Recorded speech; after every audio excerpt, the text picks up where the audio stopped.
most common business degree that people come to the US for, and this is really a United States innovation, and also like increasingly many more European universities offer this, but really a US innovation is MBAs, right? So that's the most common path.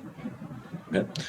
So what, and of course I teach MBAs also. In addition to PhD students, I also have actually I teach a required course, so every single MBA student at Yale has to go through my course. And so I interact with a lot of them and what they're doing. And, a lot of what's happening is from other countries, people come to the US for doing MBAs only to get access to the US labor market, right?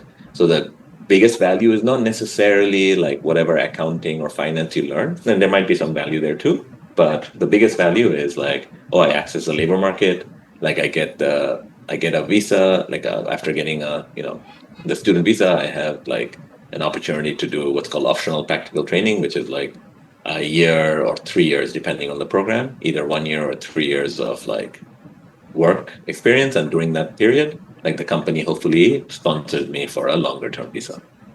Yeah?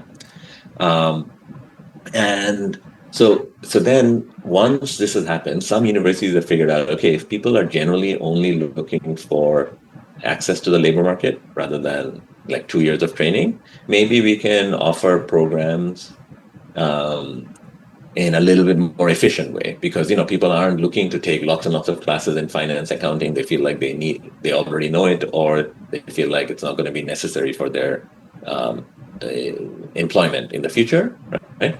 So instead, let me just do like a 1-year version and then charge them tuition. So it's like basically like think of a university selling a product, okay, and then like we start selling an expensive smartphone, an iPhone 16 or whatever, right? It's very expensive. And then I figured out that the users really don't need all the features. They only need half the features. Okay? Then I just offer a cheaper version of the product, which only offers half the features. Right? And that's a different market segment that I need to